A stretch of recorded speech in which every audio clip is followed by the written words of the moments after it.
কমল বাবুকে একবার বলে যাওয়া উচিত, তাই বাইরের ঘর থেকেই জোরে বললাম, আমি আসছি কমল বাবু, বাড়ি যেতে হবে আমাকে, আর আমার এখানে থাকার প্রয়োজন নেই।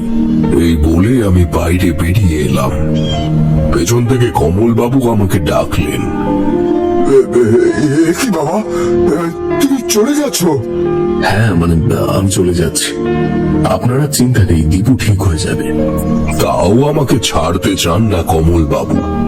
তিনি আমাকে টাকা পয়সা দিতে চাইছিলেন, কিন্তু আমি কিছু না নিয়েই সেখান থেকে এক প্রকার জোর করে বেরিয়ে রাস্তায় নেমে জোরে জোরে হাঁটতে শুরু করলাম। কমল বাবু হয়তো একটু মনক্ষুণ্ণ হলেন, কিন্তু আমি আর একটুও দাঁড়াতে চাইছিলাম না।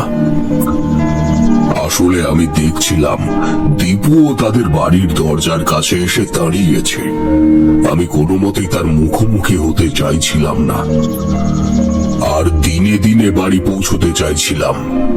রেলপথে দুটো গাড়ি বদলে তবে আমার বাড়ি পৌঁছতে পারবো, অনেকটা পথ। যাই হোক, অনেকদিন পর অনেক পথ পেরিয়ে অবশেষে বাড়ি পৌঁছলাম, কিন্তু শরীরে একটা অস্বস্তি, কেউ যেন আমার সঙ্গে সঙ্গে যাচ্ছে।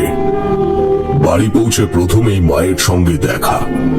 আমাকে দেখে মায়ের মুখটা হাসিতে ভরে গেল, কিন্তু আবার গম্ভীর হয়ে গেল। মা ভ্রু কুঁচকে আমার দিকে চেয়ে আছেন। আমি মায়ের থেকে চোখ সরিয়ে তাড়াতাড়ি ঘরে ঢুকে গেলাম। মা পেছন থেকে জিজ্ঞেস করলেন আমার শরীর খারাপ কিনা, কিন্তু আমি কিছু না বলে ঢুকে গেলাম ঘরে। আমি জানি মায়ের চোখকে ফাঁকি দিতে পারবো না, মা ঠিক বুঝতে পারবে আমার কিছু হয়েছে, কিন্তু কি বলবো মাকে? এক অশরীরীকে আমি ঘাড়ে করে বাড়ি নিয়ে এসেছি। দীপুর শরীর ছেড়ে এখন সে আমার শরীরে ভর করেছে। আমি নিজেই মন্ত্র পড়ে আহ্বান করেছিলাম।